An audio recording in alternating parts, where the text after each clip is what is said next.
নমস্কার বন্ধুরা, স্বপ্নাস ডায়েরিতে সবাইকে অনেক ওয়েলকাম জানাই। তো আজও একটা নতুন রেসিপি নিয়ে হাজির হয়েছি। আজ শেয়ার করব সাবুদানা আর ফ্রুটস দিয়ে ঠান্ডা ঠান্ডা একটা ডেজার্টের রেসিপি। এই গরমের সময় খেতে খুবই ভালো লাগে, ভীষণই হেলদি। এই রেসিপিটি বাড়িতে একবার ট্রাই করে দেখতে পারো। তার জন্য এক বাটি সাবুদানা আমি ভিজিয়ে রেখেছি।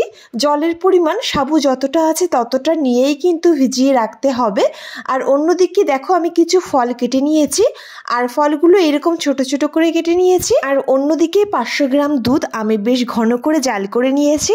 তো এবার ফলটা সাইডে রেখে অন্যদিকে যে সাবুদানাটা আমি ভিজিয়ে রেখেছিলাম, তো 15 থেকে 20 মিনিট আমি ভিজিয়ে রেখেছি। আর তারপরে দেখো সাবুদানাটা কিন্তু বেশ ফুলে উঠেছে আর জলটা একদমই টেনে নিয়েছে। এবার সাবুদানাটা সিদ্ধ করার জন্য আলাদা একটা পাত্রে নিয়ে নিচ্ছি। এখানে সাবুদানাটা সিদ্ধ করে নেব প্রথমে। তার জন্য সাবুদানাটা একটা পাত্রে দিয়ে তার মধ্যে কিছুটা দুধ অ্যাড করে দিলাম আর আঁচটাকে বাড়িয়ে দিলাম।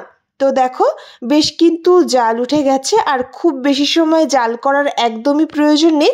2-3 মিনিট জাল করে নেওয়ার পর সাবুদানাটা একদমই নরম হয়ে যাবে। তো 2-3 মিনিট জাল করে নেব। আর তারই মধ্যে দিয়ে দিচ্ছি স্বাদ অনুযায়ী চিনি। এখানে এই বাটির মাপ করে 1 বাটি চিনি অ্যাড করলাম। তোমাদের স্বাদ মতো মিষ্টিটা অ্যাড করে দেবে। ভালো করে মিশিয়ে নিয়েছি আর সাবুদানাটা একদম নরম হয়ে গেছে। আঁচটাকে বন্ধ করে দিলাম। এবার একটা পাত্রে নিয়ে নিচ্ছি। এই সাবুদানাটা যেহেতু বেশ গরম রয়েছে তাই প্রথমে ঠান্ডা করে নিতে হবে। তো কিছু সময় ওয়েট করব ঠান্ডা হয়ে যাওয়ার জন্য। তো 10 মিনিট মতো ওয়েট করেছি আর এই অবস্থায় বেশ ঠান্ডা হয়ে গেছে, আর কিন্তু বেশ ঘনও মনে হচ্ছে। তো যেহেতু বেশ ঘন রয়েছে তাই এখানে আরও বেশ খানিকটা দুধ অ্যাড করে দেব। যেরকম পাতলা করে ডেজার্টটা তৈরি করতে চাইছো সেই হিসাবেই দুধটা অ্যাড করে দেবে। তো পরিমাণ মতো দুধ দিয়ে দিলাম। তো কিছুটা দুধ অ্যাড করেছি আর ভালো করে মিশিয়ে নিলাম, আর খানিকটা পাতলা হয়েছে। এবার যে ফলগুলো আমি কেটে রেখেছিলাম সেই ফলগুলোও অ্যাড করে দেব। এখানে মিষ্টিটা চেক করে নেবে, যদি মনে হয় একটু কম আছে আরও একটু অ্যাড করে দিতে পারো। এবার যে ছোট ছোট করে কেটে রাখা আপেলটা ছিল সেই আপেলটা দিয়ে দিলাম, আর কিছুটা আঙুর আর তরমুজ নিয়েছি। এখানে কিন্তু তোমাদের ইচ্ছা মতো ফল অ্যাড করতে পারো। সঙ্গে 1 পিস কলাও অ্যাড করেছি। তৈরি করা একদম সহজ আর খেতে ভীষণ ভালো হয়। এই গরমের সময় এরকম হেলদি খাবার হলে কিন্তু আর কিছুই লাগে না, একদম কম সময়ে তৈরি হয়ে যায়। খেতে এত ভালো হয় বন্ধুরা, বাড়িতে অবশ্যই ট্রাই করো।